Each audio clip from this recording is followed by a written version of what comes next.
Hello and welcome to the Annuity Straight Talk podcast, episode number 141. My name is Brian Anderson, founder and creator of Talk.Com. If you want to make an appointment with me to talk about your financial situation and see if annuities fit, if somebody's spinning you a load of bullshit, you can get a hold of me. I'll tell you if you're right or not. If you have a hunch that they're not telling you the whole truth and it sounds too good to be true, it probably is. Top right corner of any page on AnnuityStraightTalk.com. Schedule a call. Enter your time zone. Pick a time. Name, email, phone number. I will give you a call. That's how it works. Last week I talked about Roth conversions. So episode 141, financial conspiracy theories. I was thinking about some other things about this. Wait a second, because I want you guys to think about things the right way. Understand what your risks are in retirement. Don't believe everything you're told. And very few things in life are guaranteed. So last week I asked for a lot of questions and I only got one question, but I got it about a dozen times. I'm going to share the newsletter, but first thing I'm going to do is I'm going to go to last week's newsletter. If you're looking at the screen, I had an incredible comment. Now, understand that I've recorded that episode twice because the audio didn't track on the first one. In the first recording, I covered IRMAA. I talked about it. And in the second recording, because then I get a little flustered, it's like, oh, crap, let's just get this done.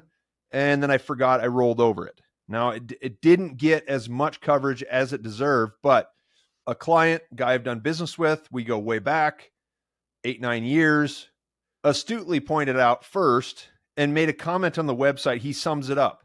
Income-related monthly adjusted amounts. And so this kicks into a whole lot of different ideas about what's really the kind of headwinds you're going to face when you go into retirement. He did a really good job explaining it.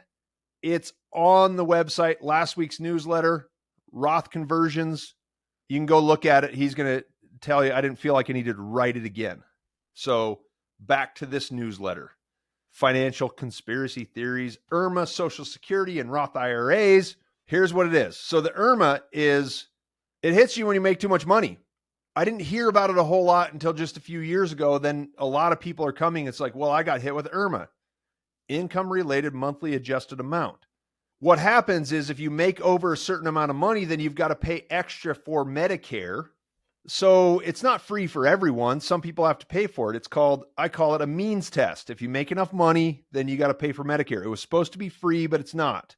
So when somebody's retiring and making over that amount, so right now it is, so Paul's comments in the article were probably a couple of years ago, but right now it's $103,000 for an individual and $206,000 for a couple adjusted gross income. So then you look at that and say, well, you got to pay more for Medicare. Yeah, boo-hoo, I'm so sorry. You made so much money. You've been so successful. You got to pay for this. But it was promised, regardless, it was promised as being a tax-free benefit. Things change over time. So I know a lot of people that are making more just normal income in retirement who are trying to avoid that. And of course, avoid it if you can. If you make over a certain amount, then you just got to pay for it. The problem is that a lot of people, when they go to last week, and this is why Paul brought it up, and he's absolutely right, doing a Roth conversion adds a substantial amount to your income. Doing a Roth conversion in addition to just paying the taxes, then you get stuck in an IRMAA situation. So it's not realized income, it's reportable income, and nobody likes that. So a lot of people, one guy commented, yeah, we knew it was going to happen. We calculated the cost, so it has to be included. So to whatever extent my calculations last week were imperfect, this needs to be addressed as well because it's an additional cost. I calculated it for one couple. It was an additional $8,000 a year, Medicare Part B and D. That's what IRMAA does. So if you make too much money, and then if you do Roth IRAs, then maybe you're not making the money, but you're reporting it as income and you get stuck with it. So it's a means test for Medicare. Promises a free benefit for all has turned into a mess. So you got to pay for it because obviously Medicare is broken. Everything's broken. Everything's bankrupt. We have to look, and people talk about saving the country and doing all these things. Well, you know what? To really save the country, we're all going to have to pony up a little bit. And where's it going to come from? So it's like all the other rules that have changed over time. It's happened so many times before that you'd be crazy not to expect it again. I love me a good rabbit hole. It's entertaining. When I was in grade school, I'd go into the library and I would check out all the books on UFOs and Bigfoot and all that stuff. Bermuda Triangle, I thought fascinating. I love mysteries and all that stuff. So for entertainment purposes, I dug into a few rabbit holes over time, and I'll be damned if I didn't uncover some things that may be a little unsettling in some cases. And this is one of them because I've been in this business for 21 years and I started from an antagonist perspective, and the benefit flows to you if we're trying to find true value in retirement. So IRMAA was the one thing that everybody noticed, or several people noticed about last week that wasn't included, and they're correct. Then we got to talk about Social Security. So it's set to be reduced in 2033 if nothing is done to fix the system. We all know they're not going to do anything about it. It's a political football. It's class warfare is what it's going to come down to. Well, so-and-so has all this money. I want you guys to know I'm on your side. I want you to make as much money as you possibly can. Spend as much money as you want to. Never worry about retirement. And everybody's in a different situation. Any of the solutions to the Social Security mess are going to be unpopular. I have some ideas. If they means test Medicare, why wouldn't they also do it for Social Security? In the same sense that not very many people are going to feel sorry for someone getting stuck into IRMAA because they're making too much money in retirement. Nobody's going to feel bad for someone that's got, I don't know, several $1,000,000, more than enough money to live on, who gets their Social Security payments adjusted or taken away. I don't know if that's the case. This is pure speculation. But we see a pattern within these rules and within these systems that's happened over time. It's not going to be the same going forward. Some point something's got to give. So Social Security, in regards to that, was supposed to be tax-free. But that changed in 1984. The frog in boiling water, everybody now is used to extra heat. You don't throw the frog into boiling water. You put it in the cold water on a stove, and it doesn't notice as it's cooked to death. That's what's going to happen here. I don't want to be the bearer of bad news. I don't want to be super negative. I don't want people to worry about it, but you have to be realistic. Social Security was passed by FDR in 1935. Life expectancy in the U.S. was right around 60 years. Technical name of the bill is Old Age Survivors and Disability Insurance. Back in the 1930s, anyone over 60 years old was considered to be of extremely old age. Now, if payments had been adjusted for life expectancy, as they probably should have, to the nature of the true bill when it was first passed, it shouldn't be available until you're 75 or 80 years old. Now it's a foundation of retirement for almost everybody I talk to. Well, there's Social Security. We get this, we get that. In the early years, there were so many people contributing to it, and there were only a very few people collecting it who were fortunate enough to live past the ripe old age of 60. Now people expect to live on it for 20, 25, 30 years. A long time. Collect when you're 62. Hey, my family's got to talk to a guy today. Everybody in my family lives to 100, and he's only 63 years old. He's going to take Social Security at 70. Okay, fine. But he's still going to collect for 30 years if he turns out to be like the rest of people in his family. He's in very good health. So it's not doing what it was initially proposed to do. It's providing more benefit. Everybody's on the dole. So if you look at it, the reason why the mainstream financial media is pushing you to delay payments, and I've done math forwards and backwards, it's almost never the best thing. I don't try to change what everybody's saying or what everybody plans to do. The reason they tell everybody to delay is because they know they're not going to have to pay as much out. One way of changing the system without changing the rules is to say, hey, let's convince everybody to delay. So I'm going to offer my conspiracy theories about this, but I'm also going to give you the proof and use the process of deduction to see if you agree with me or disagree. And it's fine if you disagree, but I'm just sharing my ideas. I have the microphone, so you will listen to every word I say. Think about this. The break even for Social Security payments, whether you take it 62, 67, 70, is typically right around age 80. Well, what's life expectancy? 78, 79, somewhere in that ballpark. So half of people are not even going to get to that point where they break even.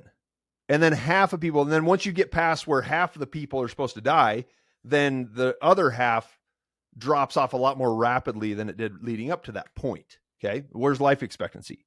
So if the break even is 81 years old and your life expectancy is 79, obviously it's not good to delay Social Security. That makes so much sense to me. That's without doing any of the calculations, lots of opportunity costs, draining a portfolio just to delay Social Security, only so they cut it by 20%, 25% in 2033. They're going to do it. Something's going to happen. Something's got to give. I don't count on it, but I'm a lot younger than most of you guys. So in that respect, I'm only talking about averages. Everybody's going to be different. You do what you think is best, but I'm going to show you the numbers. If you think you're going to live to 100, then obviously delaying Social Security is probably a good idea. I told everybody when I looked at that Social Security software that it assumed that everybody lived to age 100. If you calculate it to age 100, but a small fraction of the population is going to even make it there. For most people, think about the money that's going out of pocket today. So there's my thoughts on Social Security. Everybody's going to have to buck up and think things are going to have to change. It's broke. There's no money there.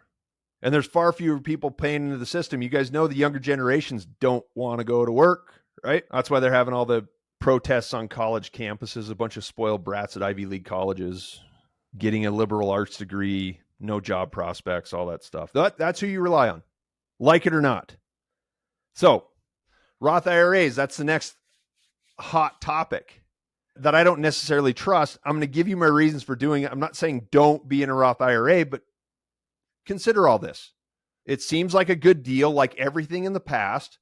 Oh, you got to pay for Medicare if you make too much money. Oh, Social Security is taxable, right? IRAs didn't even come into play until the early 70s. That was ERISA, where you had 401ks, IRAs, all that stuff.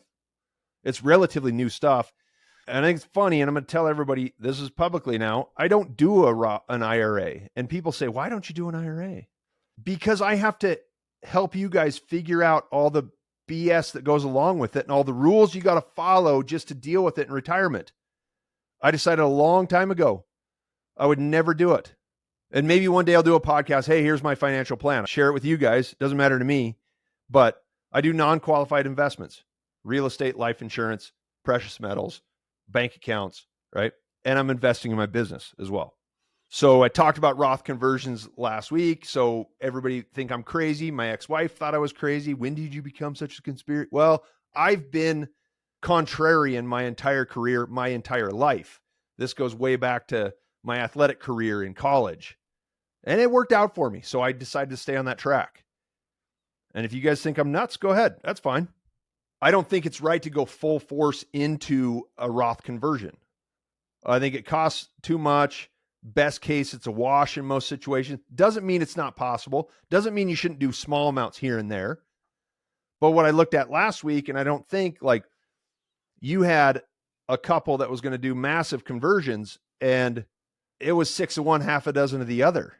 So I would definitely not recommend it. Now, like eliminating the tax benefits for Roth IRAs, it would be a mess. You think about the couple last week that paid $600,000 in taxes to get a $2 million IRA converted. That'd be a screw job for them for sure, if then it was taxable. So is there a means test? Is there something? Is there an excluded amount that's taxable? Whatever. The feds are going to get the grimy paws into something because they need money, right? You got to pay for crab legs and cocktail hour in the Capitol. So the actual tax code basically says, it's long.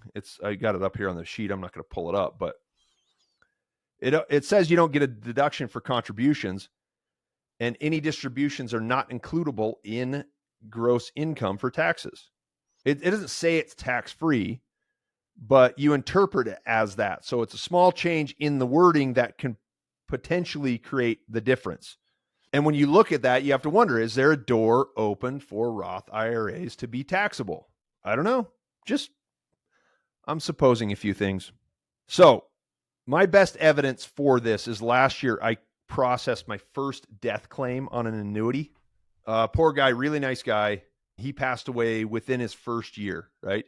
So the death benefit on the annuity It was an income contract. He was going to defer for a while, but the death benefit was all the premium plus a little bit of interest, fully payable to his widow. So I helped him with the paperwork, submitted a form along with the death certificate. The whole thing, she got the money within maybe a week. Okay. Along with the check that she got, she needed the money. It wasn't a huge amount, but she could use the money. So she took the check out, and it was a Roth IRA. And she called me panicking. Oh my goodness, it's a Roth, but they sent me a 1099. I thought this was supposed to be tax-free. Now, I can't see the form or the paperwork they sent, so I don't know. Well, let me call the company. So I call the company and ask them about it.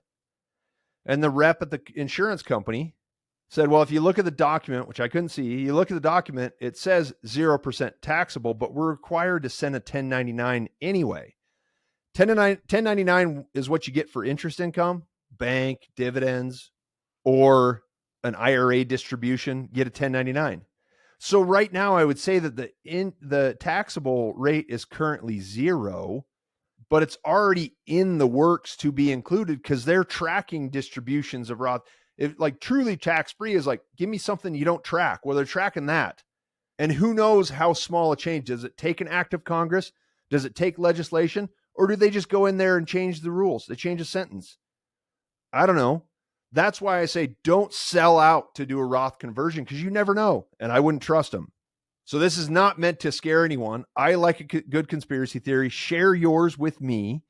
Don't be scared. It's going to be fine. We continue to do efficient plans for everyone, and we're working on the best solution for anybody who calls in. But if you're making big moves in retirement, remember, cooler heads prevail. So do not freak out. I had a couple people last year. We got to do $200,000 Roth conversion by the end of the year. Oh no, tax rates are going up. Like, it's a scare tactic. Relax and don't worry about it. Run the numbers, because most people in a Roth conversion scenario, they're better off just taking RMDs, supplementing income, and reinvesting the money. May not be as good for your beneficiaries, so that's something you think about. Roth conversions were first allowed in 2006, and IRMAA for Medicare came out in 2007. Do you think that's a coincidence? Or did they see large amounts of money being converted, and all of a sudden, wait a second, we can get our hands on that? They didn't put that up for a vote, right? They just stroke of a pen, and they started charging people for Medicare's Part B and D. 2019, you got elimination of stretch IRAs. Everybody was excited. Oh, the RMD is extended. Now it's 73. Now it's 75 for anybody that's about, born after July 1st, 1960. Wow, what a great thing. Well, you know what? You can't do a stretch IRA anymore. When they give you one thing, they take another thing away. So be careful and don't look at everything as just a benefit. You got to be strategic about it and figure out how best to deal with it. So stretch IRAs, taxable Social Security, IRMAA rolled out before. I would expect nothing less going forward to support a defunct system. Promises made have always been promises broken. You tell me who I can trust. You tell me who didn't lie. I trust myself. I trust you. We can rely on each other, but don't rely on what's going on in Washington, D.C. That's crazy. So this has been episode 141, Financial Conspiracy Theories. Thank you for joining me.